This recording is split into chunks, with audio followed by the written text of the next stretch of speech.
All right. Good morning.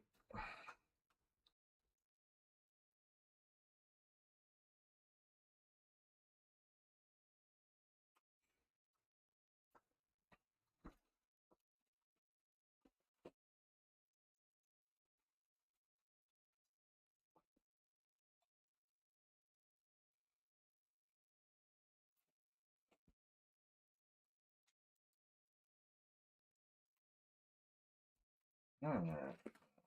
Head down. Back a little bit.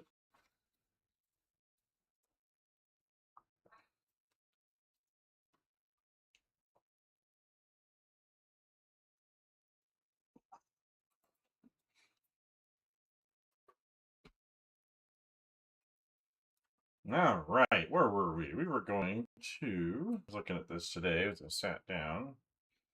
I have to push some of this kind of orange transition in back into these. Okay, we did the overlaps there a bit, so I'm going to start with that.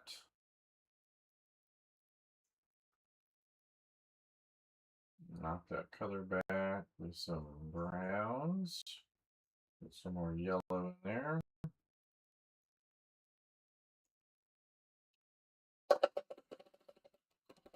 Go from there.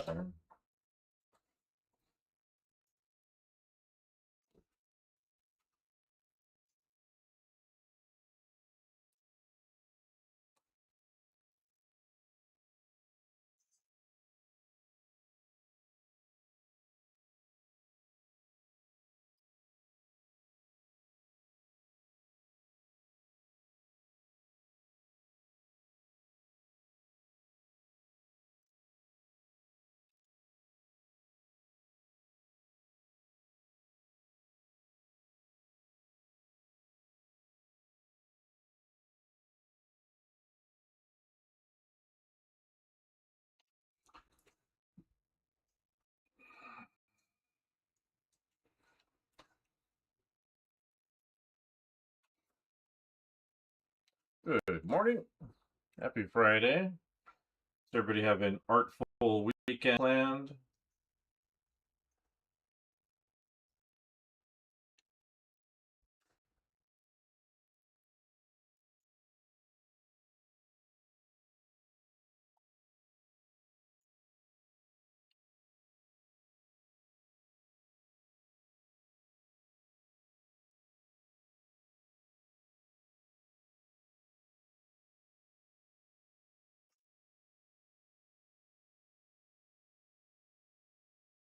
Let me bring those together a bit.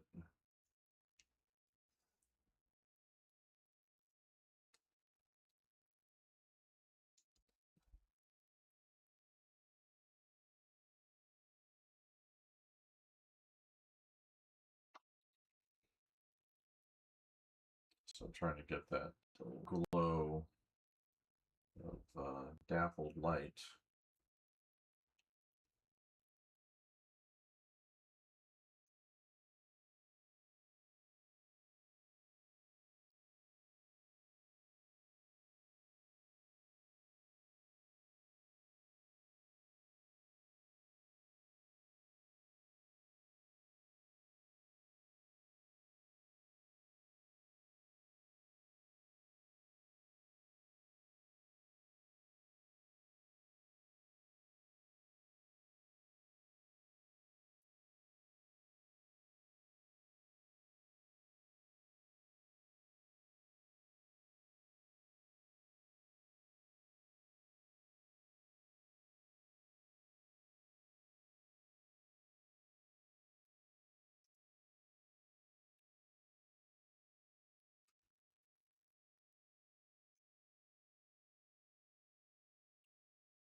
much paint.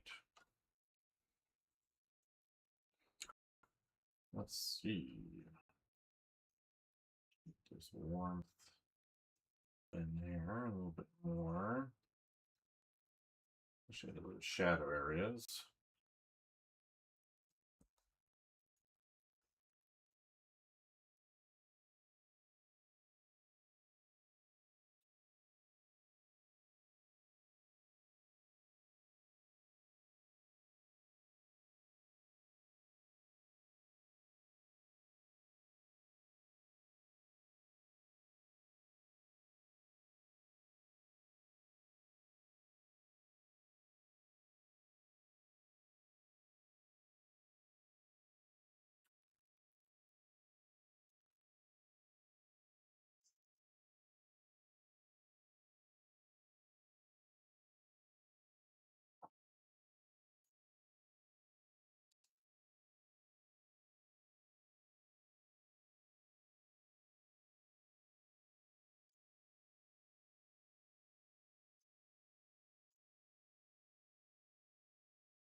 This is better.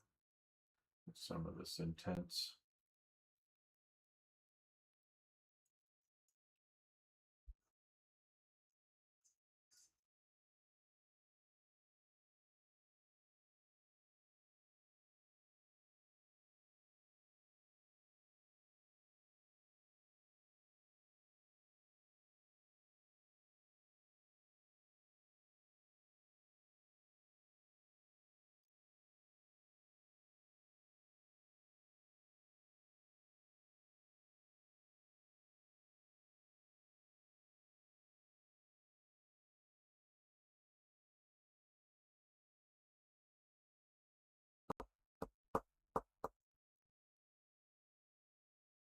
It's starting to feel a little better.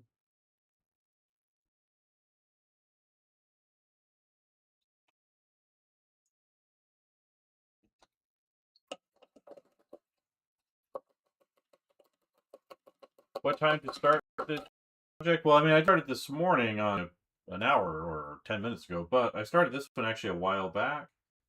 It might be easier to go over on YouTube, my art professor on YouTube, and you can kind of go back and find the beginning of this. This was a bit older. I'm actually going back and revising this picture. So I've been learning a lot doing, this one is a recent one I finished. And this one over here is another one that's more recent. And I've learned a lot kind of since doing this one in terms of handling acrylic paint. And so in terms of making, pictures like this, I think you might be able to find it in my Reels tab on my page, but it goes back a while. I spent, I think, around 20-ish hours working on this before, so it's not like a short watch or anything. So,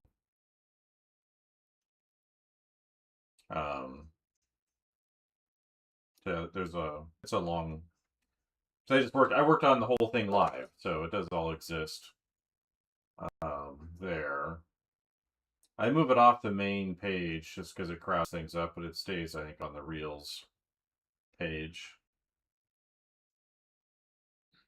But I'm just trying to get this kind of glow on the forest floor, get the effect, and then kind of go back and work some of these details.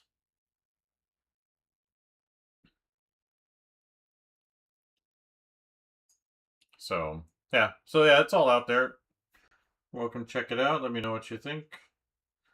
Part of it is I'm kind of revisiting my relationship to acrylic paint, and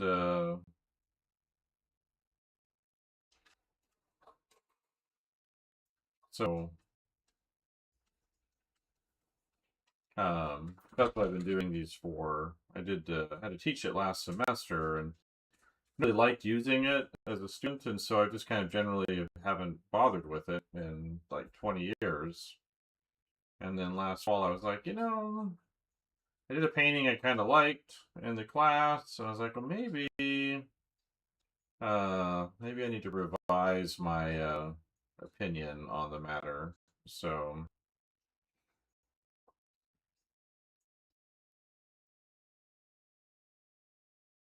I've been thought I would do some more finished work with it and some other things in the process, and see what I can pull off with it.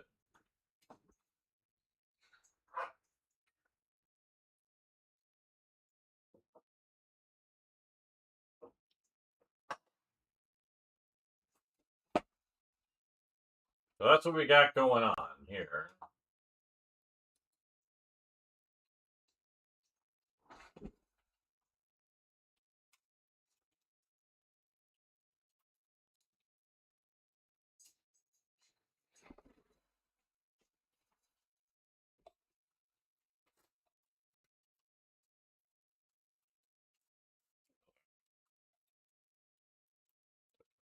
Start that MacBook.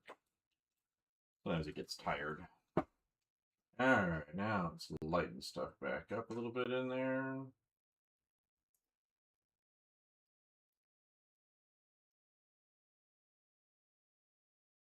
Alright, Bosch, you get some water?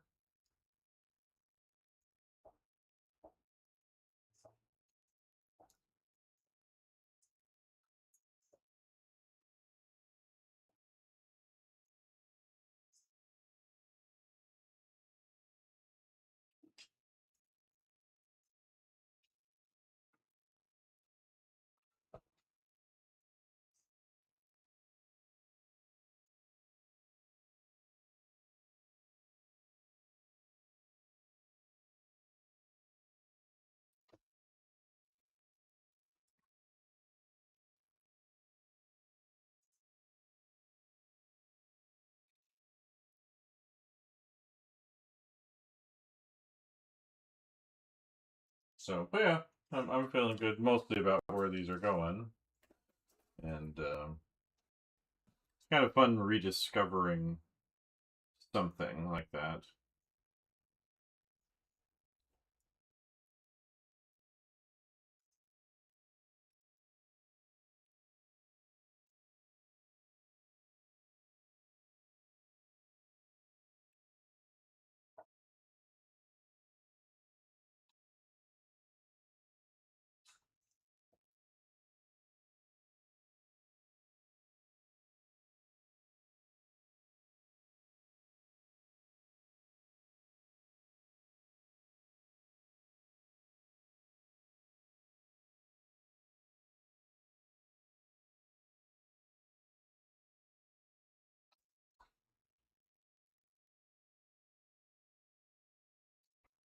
So, but yeah,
too much sometimes.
So,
so I should get this back up.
too much of that was going to pure white, but it's okay. Just push it back a bit.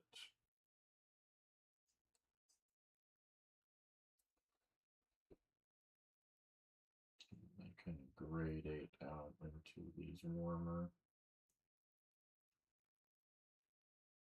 tints.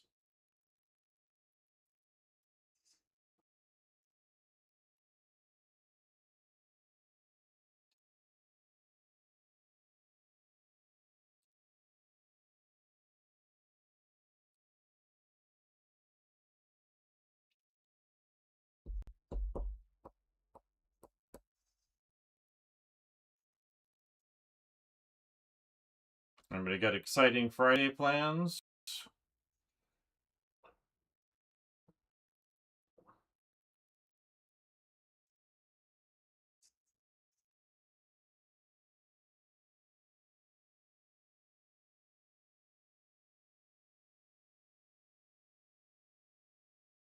Anything artful in the queue for the weekend?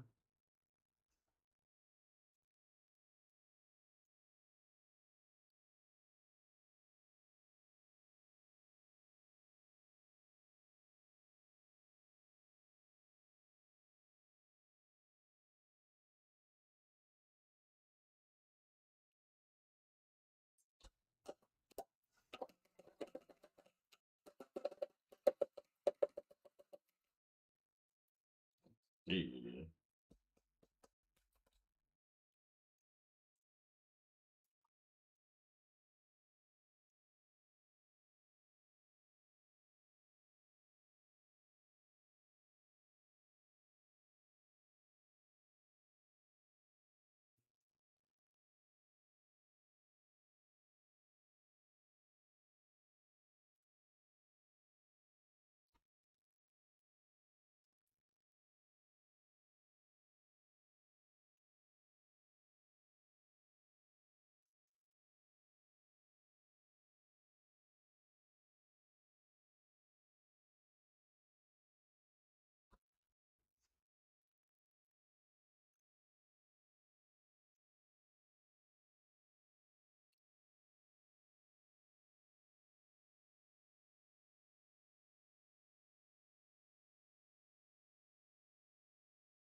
Oh yeah? Who are you trading with anybody fun or just like friends?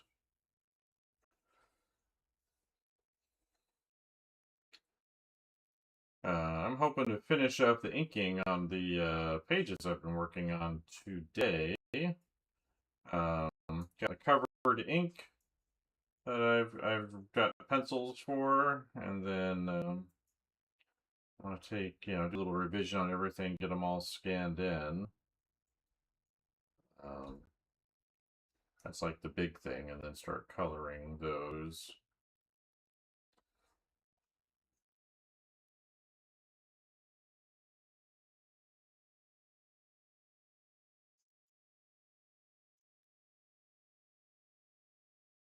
So just been kind of gradually knocking those out as quick as I can. Some I'm happier with than others, so we'll see if I do revisions and things, but part of it's just the mileage on them. Other artists, yeah. So a good way to get art, right, is to trade.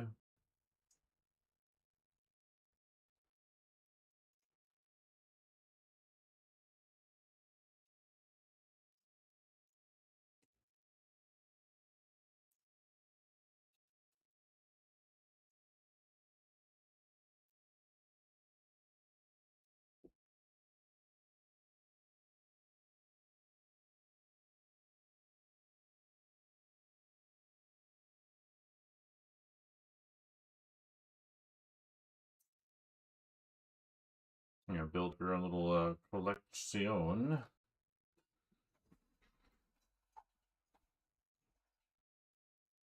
They're gonna flake. Oh no, that's no good.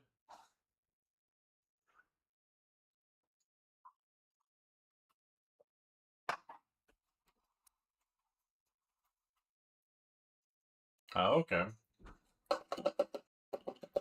At least you're not losing money on it, right? You can put stuff into your portfolio or use it to promote yourself at the very least.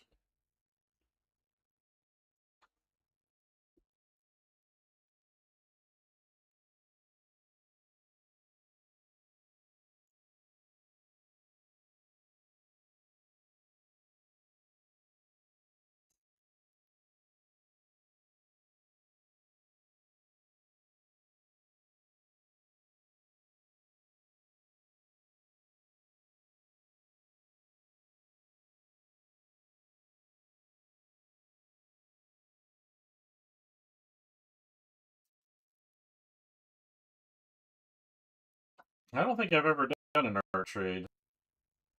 I had a friend who tried to, well, an old friend I hadn't seen in years and years. He texted me. He's like, "Hey, I want to trade you some stuff for these drawings you've got." And I'm like, "Well, let's meet up sometime." I hadn't seen him in years, and he's like, "No, I don't have any time for that." I'm like, "Well, I don't have any time for you."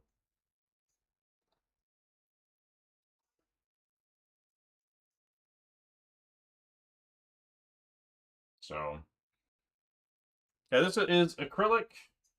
Acrylic's kind of a medium I'm going back to. I told the story in here a few times. I don't know if you've heard it or not, but basically, I used it as a student. We had classes where we had to use it, like our water media classes or whatever. Learn how to use it, and I hated it. I did not like it. It was felt weird and awkward and did not good to use, and so I basically dropped it. Didn't use it for basically 20 years. I did use it briefly for a class like 5 years ago or something, 6 years ago at another university, and but yeah, I kind of just left it alone after that. Didn't want to bother with it. And then I had to use it last semester for a class where we just did acrylic all semester long, and rather than swapping materials. And uh, I did a painting I liked in there. I was like, oh, I kind of like this. Maybe. So I was thinking about after I did the painting. I was like, yeah, maybe problem wasn't so much the medium. Maybe it was just that I didn't really know how to paint back then. And I've learned a lot about painting since. And when I was using these other mediums like wash and acrylic and oil, I had learned to paint. And I was like, maybe I should kind of review what I'm doing here. At the same time I was teaching that class, we were looking at artists who use acrylics extensively. And I can kind of read a painting for the most part these days. There might be something underlying it that I can't tell, but I can kind of see, what they're doing and how they got there. And I was like, oh, I can kind of see what they're doing. If I try out some of these techniques, maybe it'll be easier and uh, it'll work out better. So I've been doing this series of paintings this semester where I actually take some reference sources um, and mix them together to come up with a new composition. So this is like, I got pose from like a reference pack that I have, and then I got outfits and things from Pinterest and whatnot, and then other things in here are referenced from as well, and been kind of blending them together into little narratives. And so I did like this one recently that I was pretty happy with. Um, I've been kind of revising all of these, so they're just kind of all on my table. Or this one, I was also pretty happy with. This is the most recent one. It had some compositional issues with it. I need to kind of go back and revise, but yeah. So this was the first one of the sequence, and so it's the weakest of them. And I wanted to go back and kind of refine things in it so that it's of equal quality, in terms of its finish as with the others.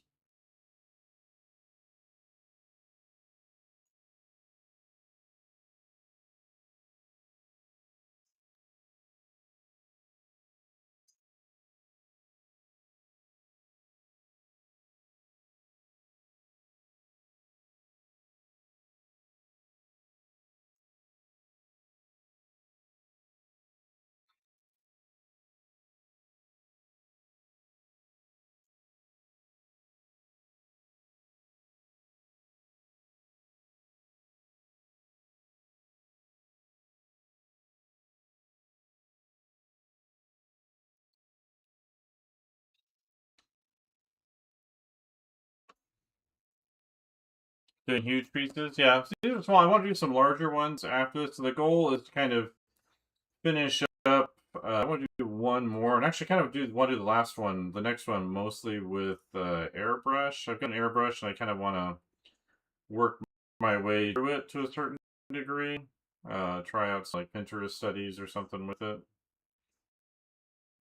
But then I kind of want to shift over to start doing some concept pieces, kind of like you would see like Ralph McQuarrie or old Doug Ching concept pieces. And um,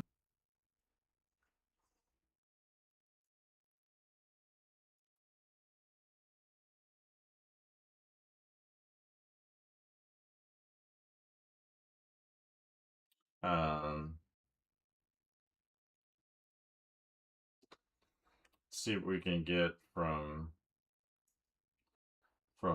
that. Um, for me, based around my little concept slash comic project.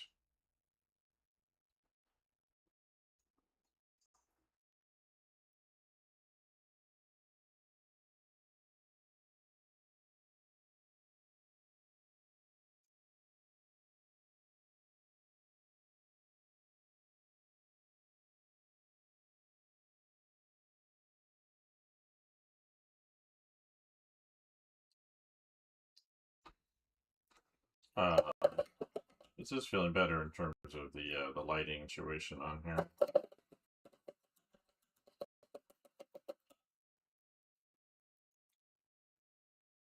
Owls, huh? That's pretty big. I can see doing it that big. Um, some of the pieces, but mine are gonna be not quite that big. They'll probably be like maybe 11 by 17. Oh, okay, that sounds fun. Coffee shop, huh? Yeah, but yeah, I've just been doing these mostly for myself and then my own little projects. Probably gonna get yelled at today because of that too, a bit. I'm a teacher at a professor at a university, and have my third year review today. So put in a bunch of stuff, and um,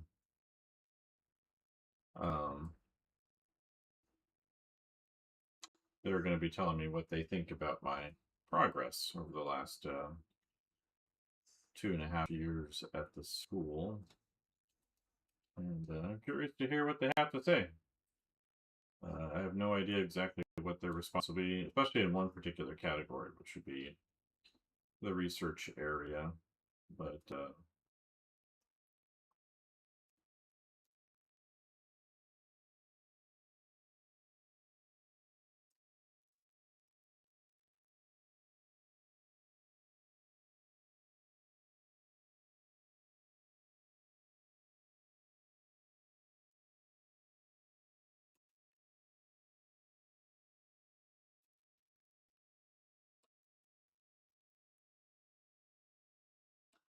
yeah, yeah, I'm hoping we're starting to see some of this AI stuff dying off. Like Sora just announced that it's shutting down OpenAI's video generation app. Um, that's a big deal. Because they were like talking, oh, we're going to make movies with this. We got a big Disney deal. We've got all this stuff. And it is so deeply unprofitable that they are killing it. So that they can they want to focus on other areas, they say. Because they're working towards a public IPO, initial public offering, to turn their company from a private to a public corporation. And so they're trying to clean up their books, and Disney is probably really upset with them because they are working on a deal where you could put yourself into Disney films and next to Disney characters or dressed as them using Sora and like put yourself in scenes, and um, they were working hard towards that, and they just pulled the rug on them. Uh, Yeah, real art, right? That's what I've been trying to tell students. It's like, hey, digital's great. It has its place. Very useful. You know, I've done a lot of it over the years. Have you considered this, that, and the other thing? I've been talking to like some older school concept artists, and one of the things that we kind of back at when we look at like say Ralph McQuarrie's work, or even Doug Chang's back in the day, or is a real media work, or Sid Mead's work, or any of these kind of really impactful concept artists, and really their image weren't perfectly replicated in the films. They were kind of more a source of inspiration for the actual production artists rather than a final statement. And these days, so much, especially film stuff and any realistic game art stuff, it has to look perfect so that way they can copy it one to one in the product. And I think that's maybe kind of a mistake, because it's not like the cost of films gone down or the cost of games has gone down. Like they're very expensive and they're high risk, and but they seem to think that they can kind of negate some of that risk uh, by applying, having finished looking work rather than work that's serving an inspirational source.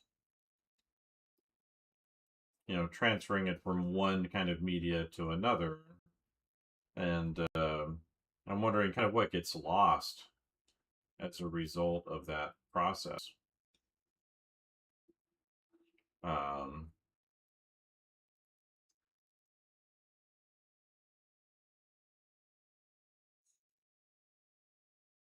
and that's definitely, a concern of mine, where I think, maybe that's part of the reason why a lot of these things aren't quite as good as they used to. It's because they close as many doors at the beginning as they can rather than looking for doors to open. And I think really the place of concept arts coming up with these ideas that then can be, you know, used for inspiration to create something new. But yeah, they don't check with me on those issues. So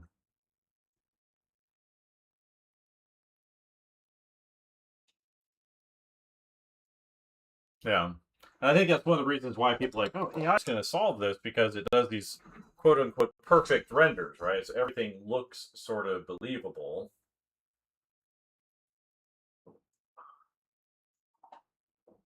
And it convinces you that it's given you a complete product, a complete thought, and really it hasn't. It just convinced you that it has, like, because it looks like it's competent enough. Not to mention the cognitive harms that it causes,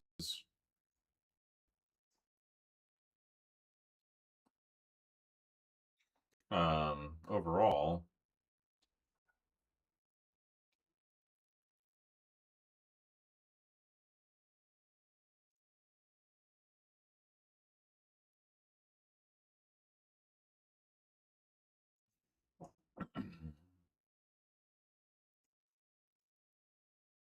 um, and I think it's kind of a problem, generally speaking. People get easily kind of duped because of the visual fidelity that they perceive. And it's like, believing that a photograph is an honest representation of an event.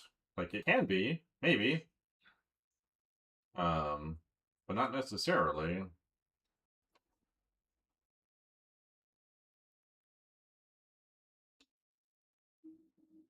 Um,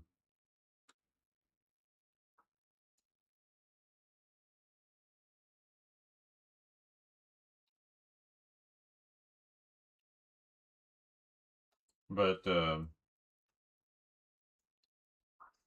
yeah, and so I kind of look around like little. So maybe that's one of the reasons why we see a lot of problems in film and cinema. Like I posted a story today from a news story talking about how people making the new Expanse game like they're saying, oh no, we have no AI in our final product, but we used it a lot in our concepting and our writing and blah blah blah. I'm like, so your foundation is entirely generative AI.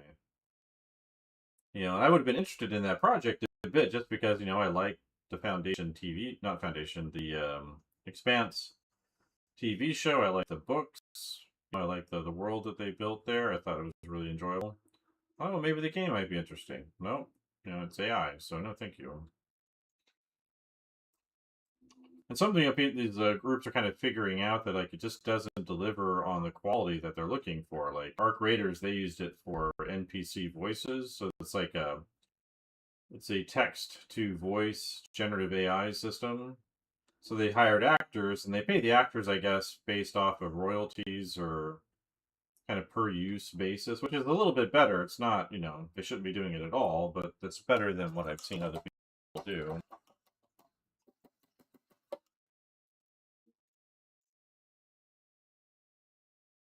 Yeah, get that authentic feel.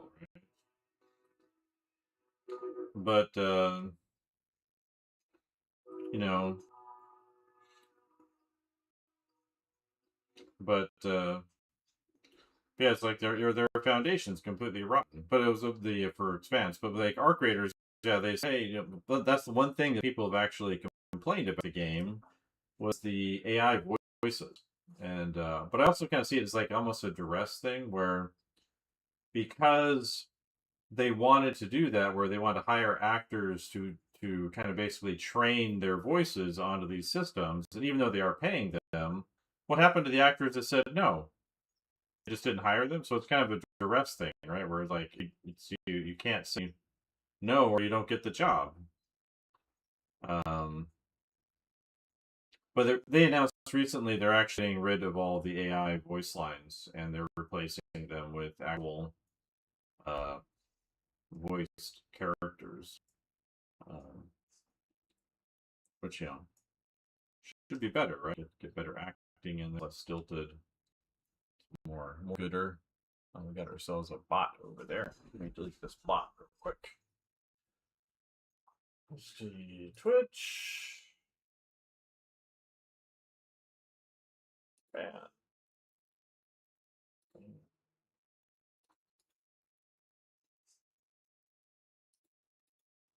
Delete. There we go. Perfect. So,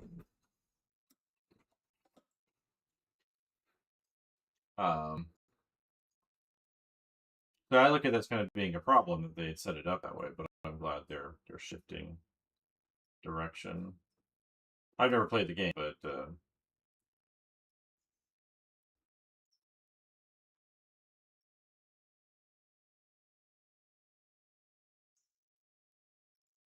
a spy.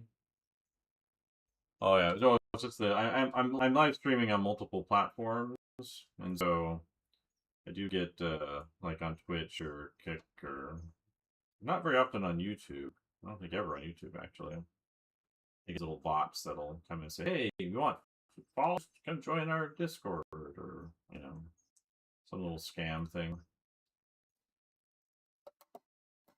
And I'm like, no, no, thank you.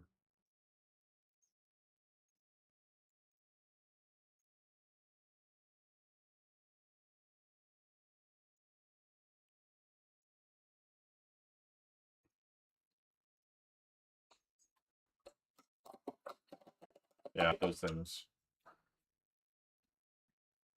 Actually, it's funny because I tried stream across these different platforms on D Live a while back, a couple weeks ago. They were like their bot was like calling me out for doing like erotic art or something on there, erotic something or other on the stream, and I wasn't like at all. I think I was painting this. They thought my thumb was something it wasn't, and I think that's what they were yelling at me about over there. But they put my channel in like a detention box where like it doesn't get shown on the main pages anymore. I don't have that many followers over there, but it's just kind of annoying that they did that with their bot.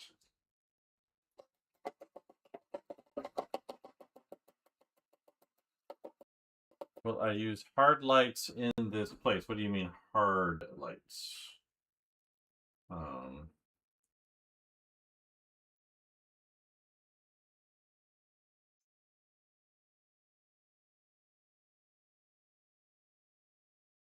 I'm gonna go back and revise her as well. So I'm basically trying to like smooth everything out.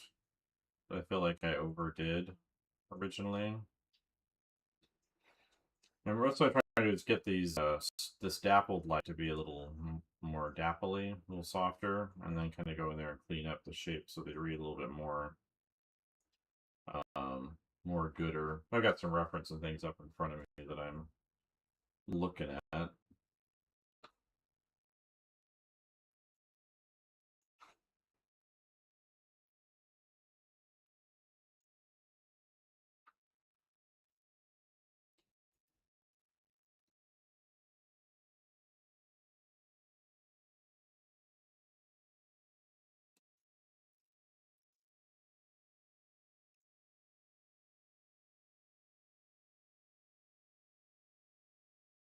So that's kind of what I'm doing here.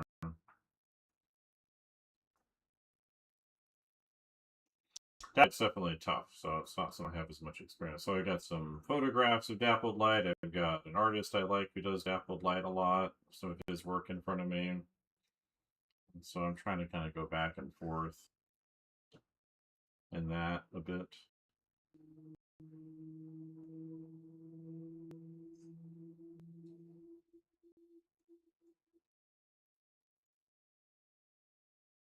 Maybe putting this opaque green over the reds here can work really well.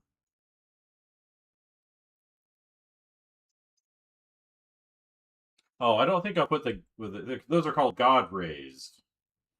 I don't know that I'm going to do that. For this one, that'd be a good opportunity to use my airbrush, though, right?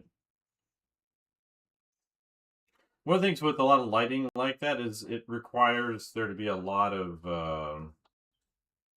humidity in the air, almost foggy. And this is a little crispy, cleaner than that. Um,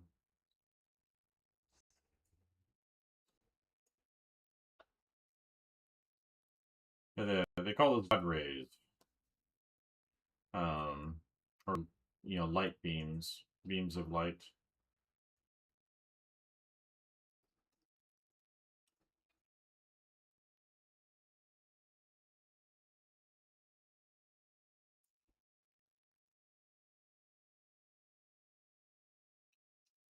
Um,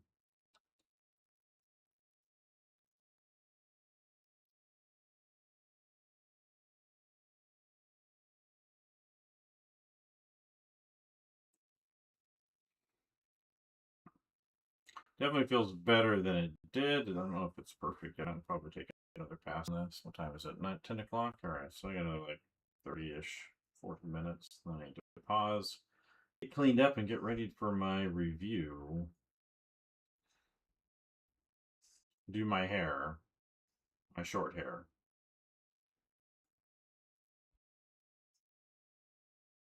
I gotta buy more wax paper. I've got like one last sheet that'll fit on my palette. And probably a couple of them, so I have them on hand. Wish I'd realized it yesterday. I would have bought some when I was out running around town, or the other day.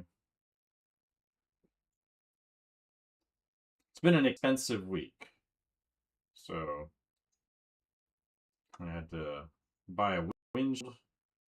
So my windshield got all cracked from an ice storm, and then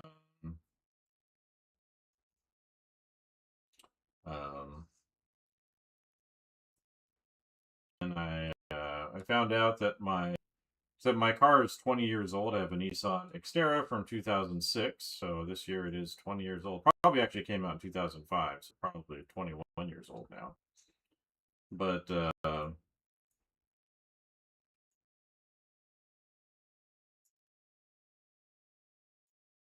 the seals on the wheels, so the metal part of the tires and the wheels, are being corroded. And so the rear passenger one has been leaking air for, I don't know, a couple months now, off and on. And so it looks like I need to spend about $1,000 replacing all of those.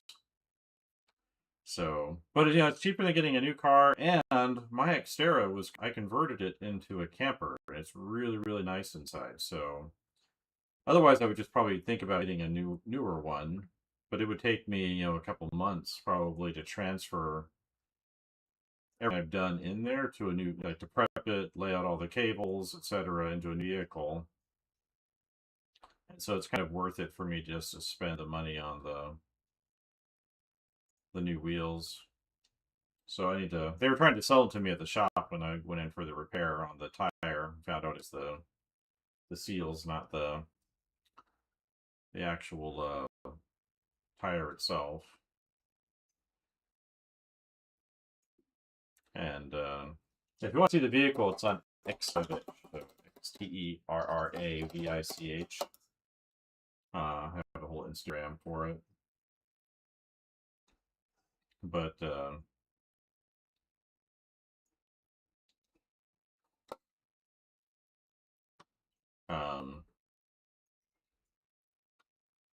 I like to take it plein air, go camping, take it plein air painting, go off road with it. It's a great, great vehicle. But if you look it up in Blue Book, it's like values like $800 or something.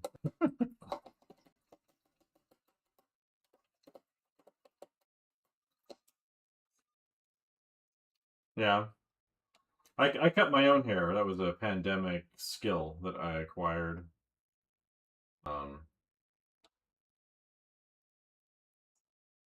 yeah, the first haircut I got during the pandemic at like an actual barber shop, I got sick.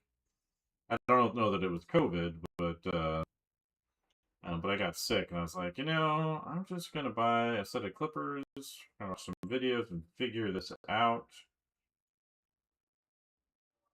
And I do wish I'd gotten one that had like a size larger for the clipper, or a couple size larger, just so I could let the top be a little bit longer using the clippers. But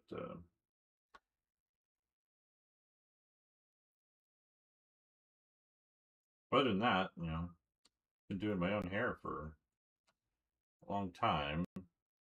It's nice, so I don't have to go to a barber shop and wait. Yeah, and other expenses I gotta do. My dog needs shots, which he doesn't know about, but I need to get that scheduled, and I gotta get my car inspection done. And last year they were telling me I might need new engine supports, and they were saying I needed them last year, and then they changed their mind. They're like, "Oh, well, we can wait. It's probably fine." I'm like, "All right, so maybe this year I'll need to spend that $600 instead." So a lot of expenses going on all of a sudden, but hopefully that's it for a long time.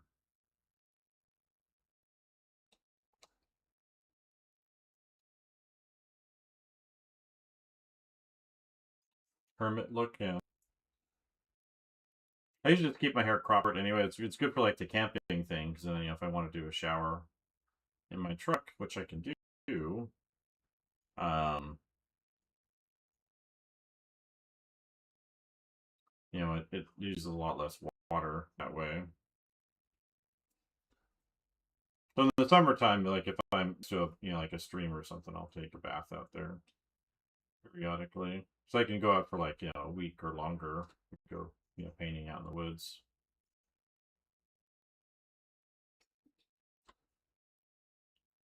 So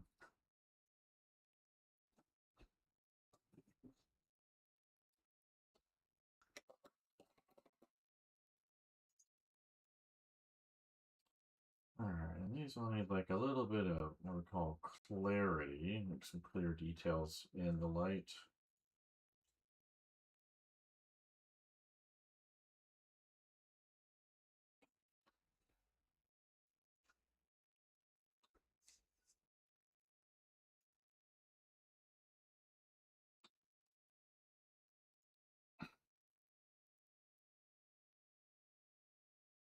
Yeah.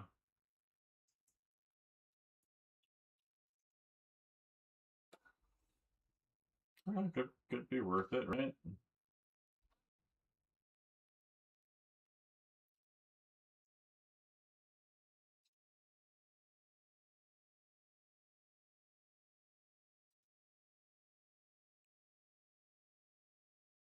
Actually, I would do with the rest of the figure in terms of like modeling. It's just like some cleanup in the modeling. I really wanted to nail this background down first before I went back to the figure.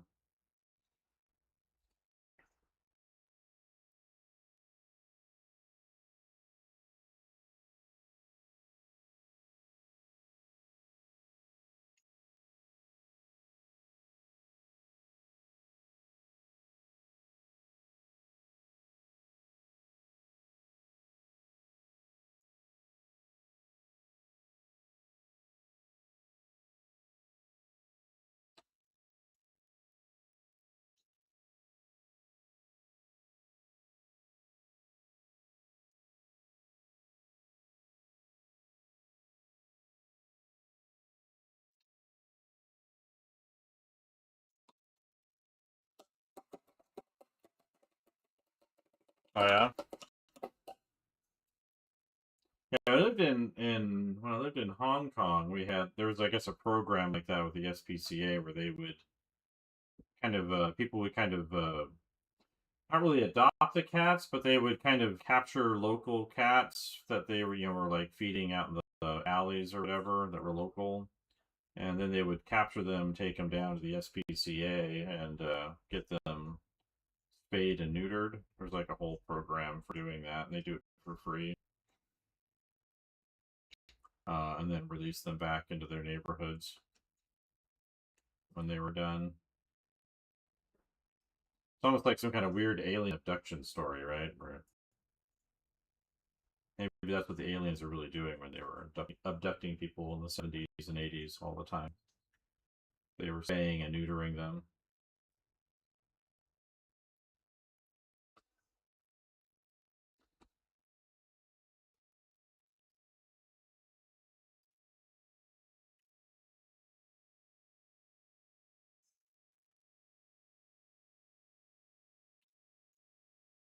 But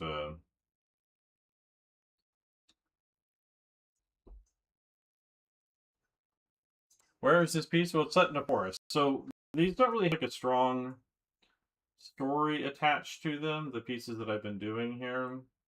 But basically, I'm just mixing reference sources together with a little bit of a story.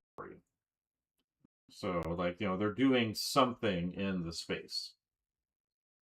And so that's really all the story is. So, and I kind of keep it vague enough that people can kind of make, their own story out of it. Um, so the main thing is just me practicing making up images without having to overthink them too much.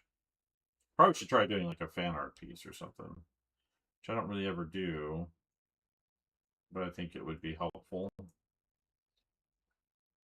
So yeah, but that's the way these are working. So I'm not like looking at a short story or a personal story or a book or a show or whatever. It's just grabbing these different reference sources. So like Pose comes from like a free graphic reference pack sample. I think it's like the wide angle uh, sample pack that they have.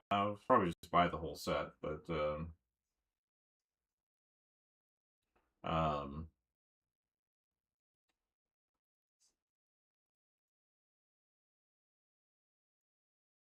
but outfit and some of the setting to a certain degree come from reference sources I found on Pinterest, and then I'm just kind of blending them all together into a single image and kind of seeing what happens. With my other ones I want to do that are more of like the concept art style ones, like the Ralph McQuarrie, Sneed, etc. approach. I definitely want to pull from my own story. Well, this is like me just like learning to play with paint so I got it to a certain quality that I was looking for. And so Yeah, so it's not really set anywhere per se. Set in your imagination with SpongeBob, right, Bosch? There's my dog's out on the floor.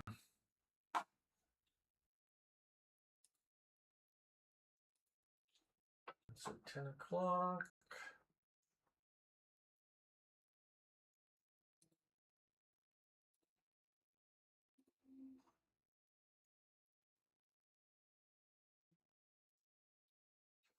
Um,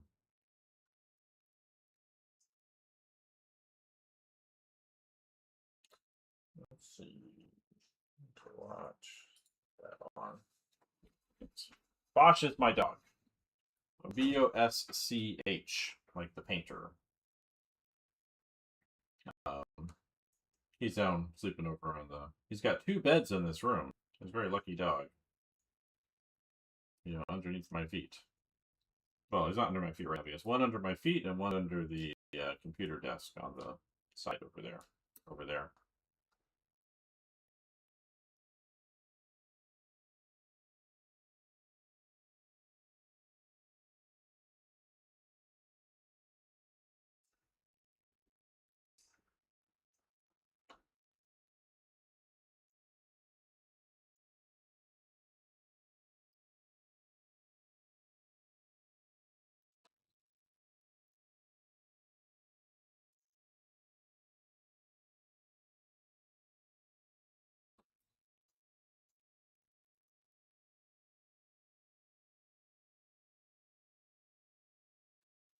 Yeah. Yeah. So he's just sleeping over there underneath the other desk. He was sleeping under my feet, but he kind of moves around because he's got two spots in here to lay out on something comfortable.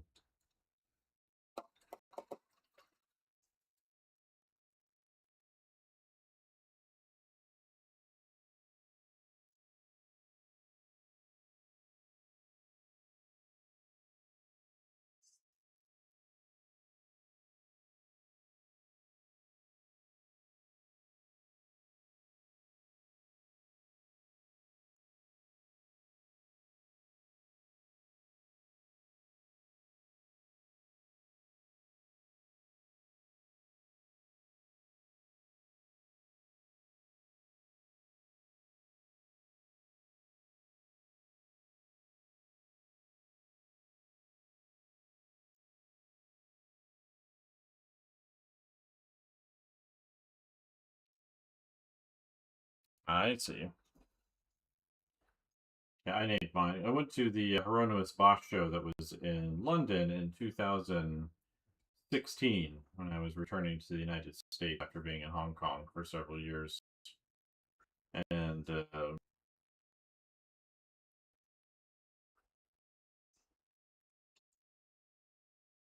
so I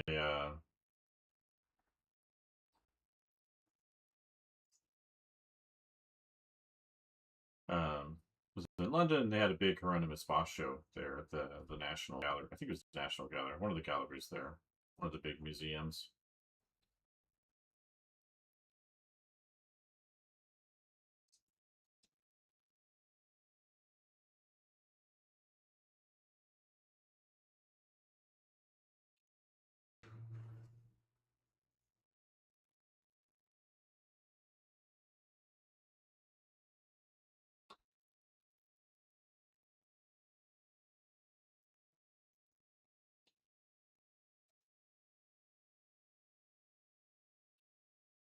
But yeah, so yeah, I got him a year after that. So I was like, oh, that's a good name for a dog. So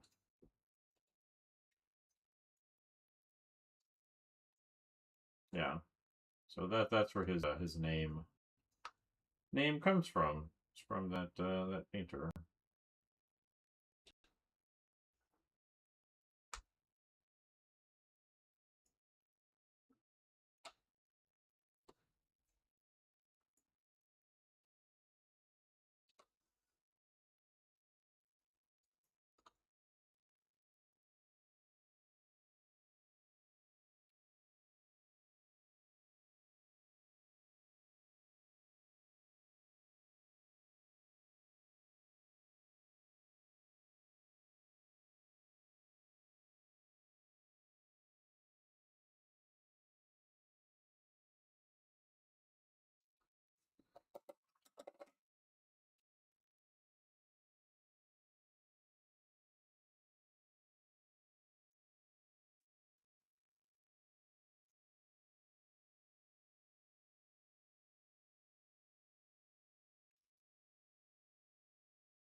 What breed is Bosch? I don't know.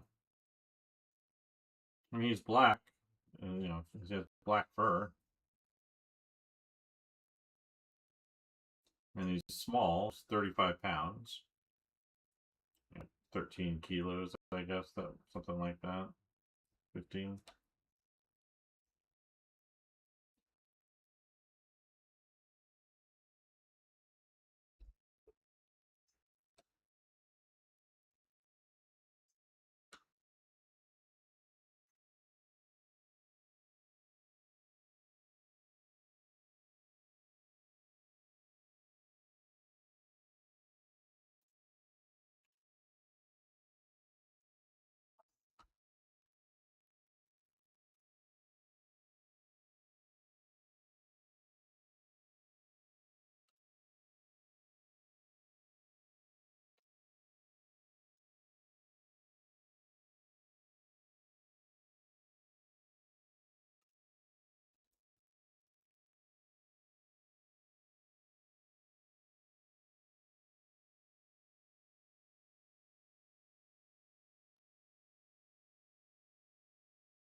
Oh, breed. I thought you said bread. I guess some kind of quiz. And he's half. They tell me he's lab beagle. I don't know what the proportions are or whatever that is. I should probably get him genetically tested sometime just for to find out. So he looks like a very small lab for the most part. Likes to sniff things very deep. Like he goes to smell things. He shoves his whole face into things. He doesn't just sniff it nicely. He just puts his face into it.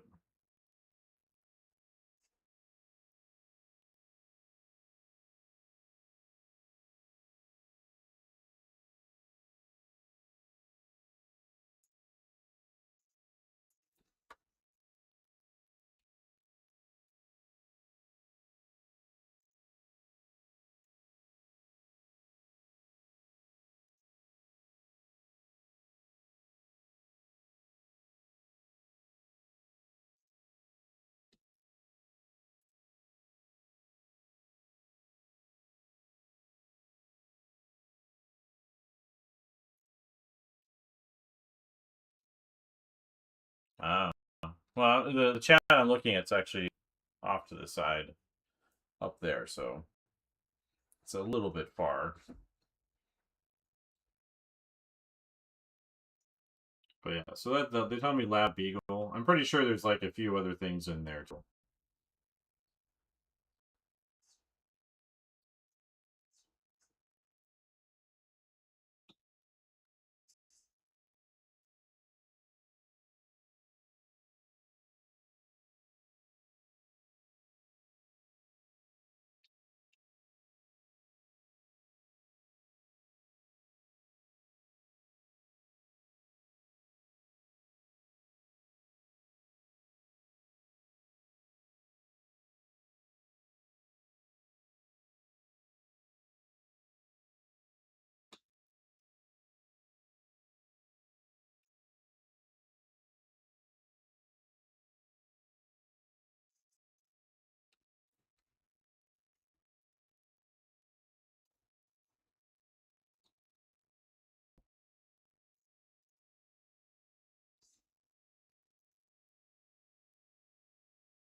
That's not hard to do. I for the Instagram side, I use what's called a gooseneck phone holder.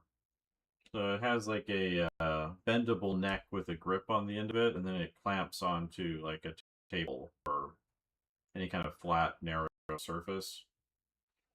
And so I have it plugged, my phone plugged into a power source, so it doesn't die on me while I'm doing this for an hour or two, and just point it at the thing and hit go on the live stream. the problem with art streams, of course, are not that interesting for most people. So there's like, you're playing a video game, or you're pretty rolling nothing online. So it's not like the art streams aren't the most kind of popular uh, subject. Maybe there's more popular ones. I know, like the live stream for Bob Ross. They're just like playing Bob Ross, and that one's got usually a bunch of people in it all the time.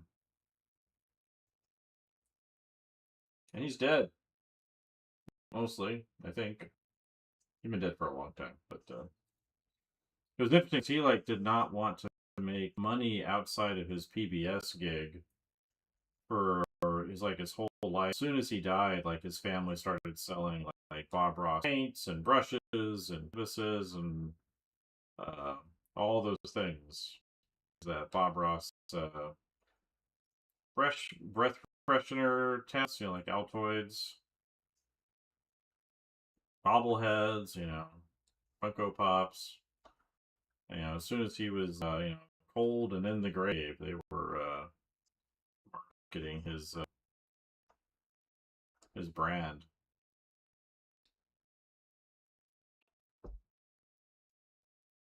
Well, they're over on the left.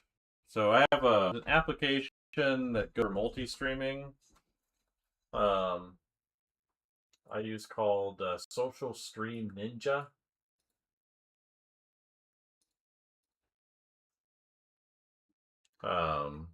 Allows me to like put the chat on my the other screens. You don't see it here because of restrictions with Instagram, but it should have an OBS.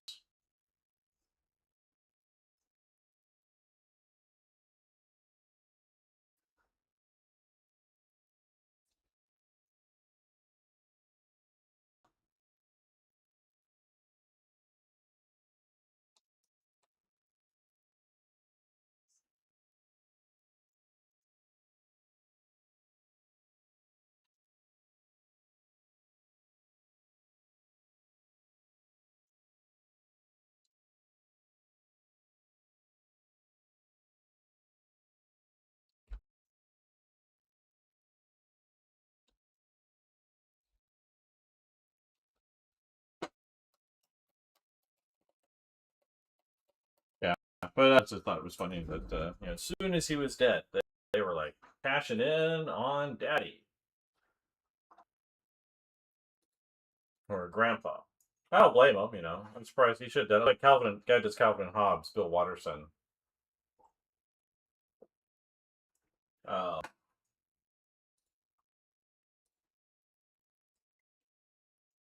I wish. I think he could monetize Calvin and Hobbes, I think in good ways. Like have an official Calvin and Hobbes T-shirt, or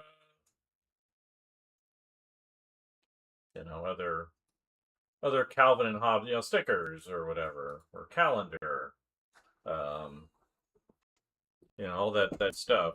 But he doesn't want to do it. I'm sure he's fine. Like I don't think he's hurting or anything. But I do kind of wish he had.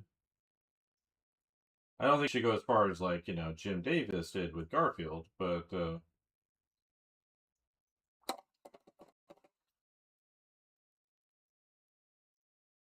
he did really really well when it's his cartoonist days as.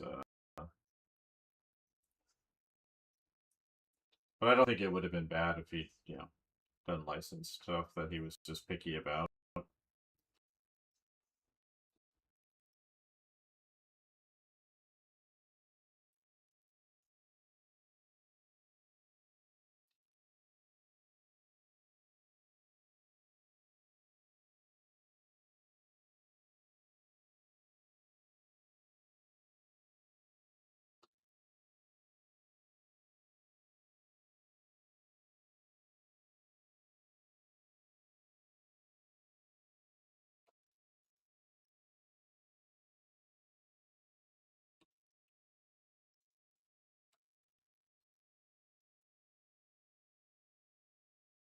It was just the times. I don't know. I mean, like like Jim Davis was putting stuff out back then.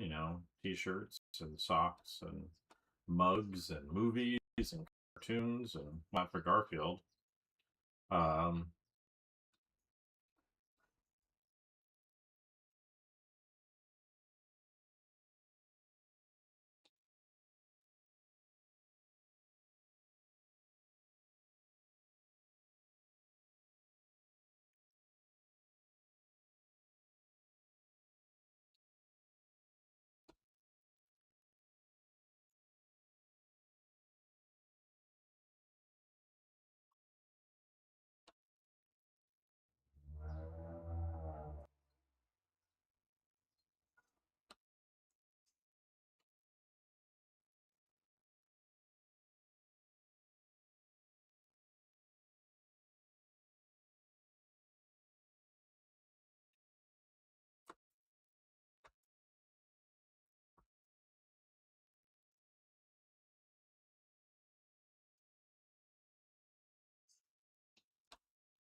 yeah, I mean, I understand his concerns, but at the same time, I think people would have liked to have supported. They wouldn't have thought of it being bad if did that. I imagine his family will as soon as he dies. I mean, but he's not. I don't think he's that old. I think he's in his 60s, maybe. Because he kind of got into the whole thing. I think in his late 20s. I think is when Calvin and Hobbes took off in the 90s. Because he tried multiple things before he stumbled into that project.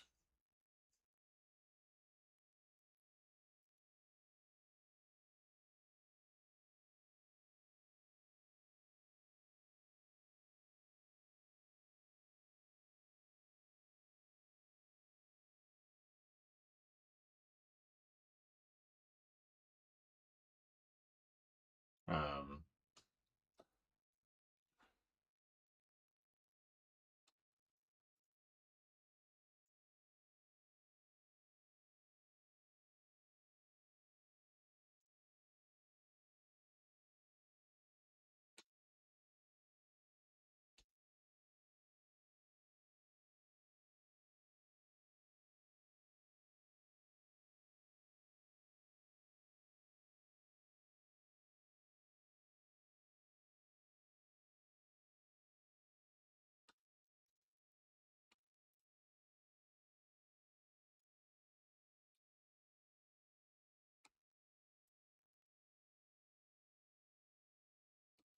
um,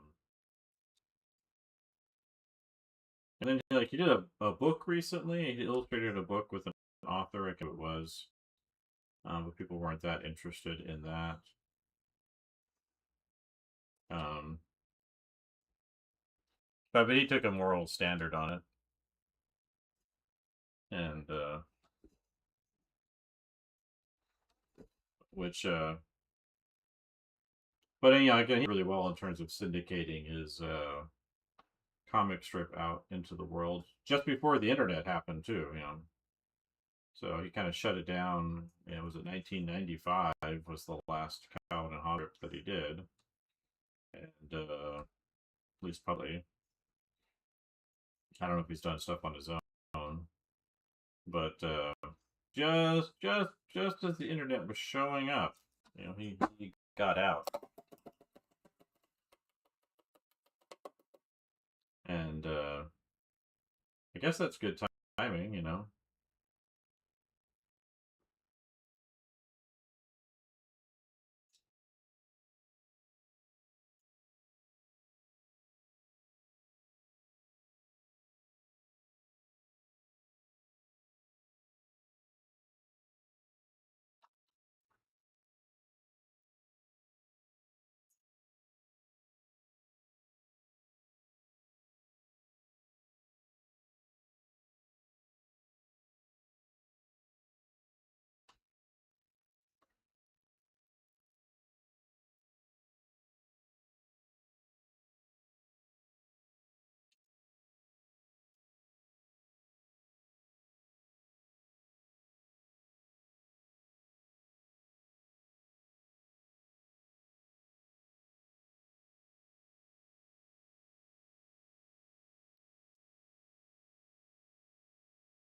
So, yeah. All right, I probably should stop and get ready for my meeting. So, I am curious to hear what they say. I have no idea how it would go. So, probably say you need to focus more on the research. Teaching is fine. You're doing too much service. That would be that's my anticipated response to what they're saying. They're gonna say,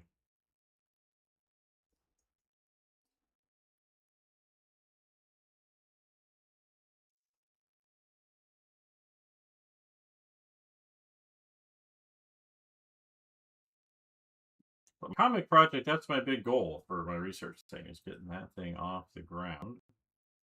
And so finishing up the pitch pages. I want to do some more, but I want to look at what I have, edit it, kind of put together in the pitch block, start getting that written up and lettered and colored and all that, and get that all sorted out. But yeah, thanks for coming in. Hopefully I made some good progress on this background there, which spent all my time. Might need just to sand it down to get rid of some of the effect, but we'll see how I feel about that tomorrow. But yeah, everyone, appreciate it. Appreciate the conversation, and we'll talk to you later.